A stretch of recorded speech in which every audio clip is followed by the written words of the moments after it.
ஓம் சாந்தி. சிந்தனை செய் மனமே என்ற நிகழ்ச்சியில் இன்னைக்கு நம்ம பார்க்க போகின்றது உதவி செய்யுங்கள், உதவியை பெறுங்கள், சகயோகம் கொடுங்கள், சகயோகத்தை பெறுங்கள் என்பது தான்.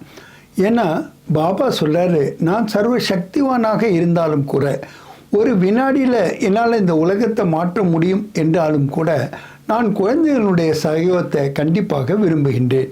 ஏன்னா பாக்கியத்தை உருவாக்க வேண்டும் என்றால் அதற்கான வாய்ப்பை மட்டும்தான் அவரால் கொடுக்க முடியுமே தவிர அவர் எதையுமே செய்ய முடியாது. அதே மாதிரி தான் சங்கம யுகத்தில் நாம் எப்பொழுதுமே சகயோகம் பெறுபவர்களாகவும் இருக்க வேண்டும், சகயோகம் கொடுப்பவர்களாகவும் இருக்க வேண்டும். ஆனால் ஞானத்தினுடைய ஆதாரத்தில் நாம் இதை நல்லாவே அறிஞ்சிருக்கோம். கொடுப்பதை தான் நாம் பெறுகின்றோம். அதனால் முதல்ல நாம் சகயோகம் கொடுப்பவர்களாக இருக்க வேண்டும். அதுக்காக பாபா சொல்கிறாங்க, ஒரு அவ்வியக்த வாணியில் எப்படியாவது யாருக்காவது ஏதாவது நான் சகயோகத்தை கொடுத்தே ஆக வேண்டும் என்ற திட சங்கல்பம் உடையவர்களாக நீங்கள் இருக்க வேண்டும். இதுதான் பிராமணருடைய திட சங்கல்பம் என்று கூறுகின்றார். அதுவும் சகயோகம் கொடுக்கின்ற குணமானது 3 விதமாக வெளிப்படுத்துன்னு சொல்கிறார். ஒன்று நான் சகயோகம் கொடுப்பது, இரண்டாவது நான் சகாரா கொடுப்பது, சப்போர்ட் கொடுப்பது, மூன்றாவது சிநேகம் கொடுப்பது, அன்பு கொடுப்பது. ஆக கொடுப்பவர்களாக நாம் இருக்கணுமே தவிர நாம் பெறுபவர்களாக இருக்கக்கூடாது.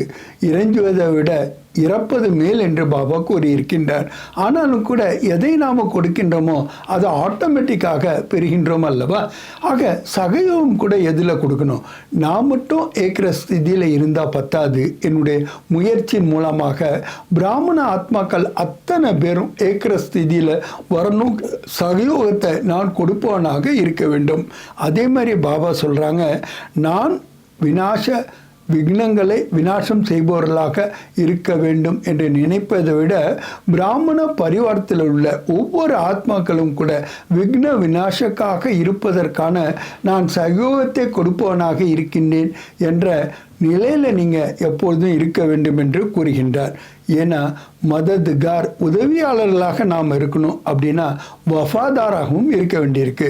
இந்த ரெண்டும் இருந்தால் தான் பாப் தாதாவும் சரி மற்றும் பிராமண பரிவாரம் சரி 2 பேருக்கும் நாம் சகயோகிகளாக இருக்க முடியும்.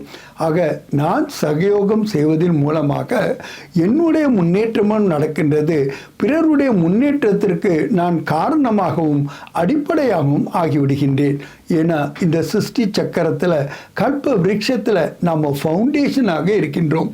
ஆக ஃபவுண்டேஷன் என்கும்போது நம் மூலமாக தான் மலையினுடைய அந்த மரத்தினுடைய ஒவ்வொரு கிளைகளுக்கும் இலைகளுக்கும் கூட தண்ணீர் அல்லது சக்தியானது கிடைக்கின்றது. ஆக நாம் கூட எப்போ கல்ப விருட்சத்தினுடைய விதை கூட இணைந்து இருக்கின்றோமோ அப்போ தான் நாம் தெரிந்து கொள்ள முடியும் நாம் எந்த அளவுக்கு நாம் சகயோகிகளாக இருக்கின்றோம் என்று. அதனால தான் பாபா சொல்கிறாங்க, சகயோகம் கொடுப்பவர்களாகவும் சகயோகத்தை பெறுபவர்களாகவும் இருங்க. ஒரு காலத்தில் தனி மனிதனாக பல ஆதாரங்கள் மூலமாக பல வெற்றிகளை கூட எல்லாராலையுமே அடைய முடிஞ்சுது. ஆனால் இன்றைக்கி சூழ்நிலையில் நீங்கள் தனியாக எந்த வெற்றியுமே அடைய முடியாது. ஏன்னா டெக்னாலஜியினுடைய டெவலப்மெண்ட் சேஞ்சஸ் மாற்றம் என்பது வெகு வேகமாக நடந்து கொண்டே இருக்கின்றது. ஆக அந்த மாற்றத்திற்கு ஏற்ப நம்மளுடைய வேகத்தை நாம் அதிகரிக்க வேண்டுமென்றால் பிறருடைய சகயோகத்தை பெற வேண்டியது அவசியமாக இருக்கின்றது. பாபா சொல்கிறாரு, எப்படி புது உலக மாற்றத்திற்காக இறைவன் ஒரு சுண்டு விரலை கேட்டார் என்று கூறப்படுகின்றது.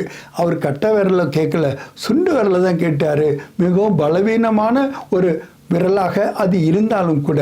அதனால தான் யார் ஒருவராக இருந்தாலும் சரி, அவர்கள் எப்படிப்பட்டவர்களாக இருந்தாலும் சரி, அனைவரையுமே இந்த உலக மாற்றத்தினுடைய காரியத்திற்கு சகயோகியாக நாம் ஆக்க வேண்டுமென்றால் நாம் முதல்ல சிநேகம் நிறைந்தவர்களாக இருக்க வேண்டும்.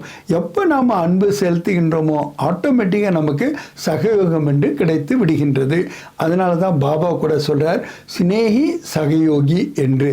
ஆக முதல்ல நம்ம யார் ஒருவரையும் கூட சகயோகியாக ஆக்குகின்றோம். அப்புறம்தான் அவங்க சகஜ யோகியாகவும் ஆகிவிடுகின்றார்கள்.